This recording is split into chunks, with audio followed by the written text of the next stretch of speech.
What is Java bean? Java means क्या होता है? A Java Bean is a reusable software component that encapsulates data and functionality in Java Bean classes. Property of Java beans, Java beans की properties होती हैं। जावा beans क्या होता है, हम इसको कितनी भी बार यूज कर सकते हैं। ये रियूजेबल, रियूजेबल का मतलब होता है हम इस कंपोनेंट को हम कितनी भी बार यूज कर सकते हैं। इसकी कुछ प्रॉपर्टीज है, जैसे कि all Java bean instance variable should be private. जो जावा बीन्स का जो इंस्टेंस वेरिएबल है वो प्राइवेट होना चाहिए। प्राइवेट कैसे होना चाहिए? हमें पहले सबसे पहले वेरिएबल बनाना प्राइवेट नाम से, प्राइवेट प्राइवेट इंटीजर ए, तो वो प्राइवेट हो गया। प्राइवेट का मतलब क्या होता है? जो प्राइवेट होते हैं जो हम खुद बनाते हैं अपने लिए, प्राइवेट वो हो गया। जहाँ पब्लिकली क्या होता है उसे सब कोई यूज करता है, और प्राइवेट को हम जो बनाता है वो यूज करता है, और जिसको हम देना चाहें वो यूज कर सकता है। Java bean class must be no argument constructor, इसके अंदर कोई भी आर्गुमेंट कंस्ट्रक्टर नहीं होना चाहिए। इसमें जो क्लासेस जो होती हैं वो हमारी बनती है क्लास लॉजिक के नाम से।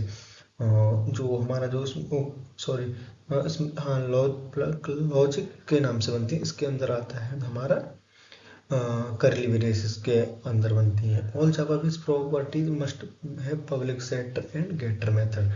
जो और सभी जो जावा बेस की प्रॉपर्टी पब्लिकली होनी चाहिए, सेटर एंड गेटर।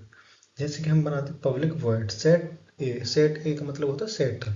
हम एक वेरिएबल को सेट करेंगे, उसके अंदर सब सेट करने के बाद में हम उसके अंदर सर्कल ब्रैकेट एंड करली ब्रेसेस लगाएंगे, एंड ऐसे हम गेटर के अंदर करेंगे। गेटर के अंदर क्या होता है? इंटीजर वैल्यू को हम गेट करेंगे और उसको सर्कल ब्रैकेट और करली ब्रेसेस के अंदर बंद कर देंगे। हम उसे स्टेप बाय स्टेप समझते हैं। जैसे कि हमने फर्स्ट स्टेप में दे रखा है क्रिएट पब्लिक क्लासेस, इसके अंदर हमें पब्लिकली क्लासेस बनानी चाहिए। हम तुम्हें एग्जांपल में भी आगे दिखाएंगे।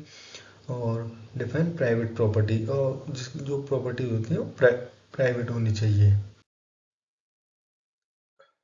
और provide publicly get and setter method, अभी हम आपने आपको बताया जो गेट एंड सेटर का मेथड है पब्लिकली होना चाहिए। और method following naming conventional convention होना चाहिए, नेम कन्वेंस होना चाहिए, उसके अंदर नेम देना चाहिए। जैसे get property name of retrieving a value, set a property name, उसके अंदर हम नेम भी देना चाहिए। जैसे हम अभी आपको दिखाएंगे इससे नेक्स्ट स्लाइड में। प्रोवाइड नो आर्गुमेंट कंस्ट्रक्टर होना चाहिए, और without providing values. Implementation serialisable optional है, इसके अंदर जो सीरीज के अकॉर्डिंग हमें लगाना चाहिए वो हमें हमारे ऊपर डिपेंड करता है कैसे लगाना है। और एड एडिशनल मेथड, हम इसके अंदर और सारे मेथड भी यूज कर सकते हैं, जैसे स्ट्रिंग, इक्वल और हैश कोड, ये सब। हम अब आपको एग्जांपल दिखाते हैं। जैसे कि हमने पब्लिकली उसका फर्स्ट था हमारा पब्लिकली लॉजिक होना चाहिए। और प्राइवेट प्राइवेट इंटीजर, जैसे कि हमने बताया था प्राइवेट होना चाहिए वेरिएबल, तो प्राइवेट के नाम से ऐसे बनता है प्राइवेट इंटीजर ए, इंटीजर भी, ऐसे करके। और जो हमने अभी आपको बताया था उसका स्टेज वेरिएबल का प्राइवेट हो गया। और फिर हमें सेटर एंड गेटर का था। सेटर एंड गेटर इंटीजर, जैसे हमने बनाया सेटर ए, तो हमारा जो सेटर ए है वो इंटीजर हमने पहले से नाम दे रखा है इंटीजर, तो हमें इसके अंदर इंटीजर वैल्यू डालनी है, जैसे 1 2 3 8 9 10 15 जो इंटीजर वैल्यू है तो वो डालनी है। और गेटर ए का मतलब होता है हमें स्ट्रिंग वैल्यू डालनी है, क्योंकि हमने इसमें कोई नाम नहीं दिया तो हमें इसके अंदर स्ट्रिंग वैल्यू डालनी पड़ेगी। और पब्लिकली वर्ड सेट भी ये सब उसी का है, कैसे सेट गेटर का। Okay, thank you. आपके समझ में आया तो हम चैनल को लाइक सब्सक्राइब करें। Thank you.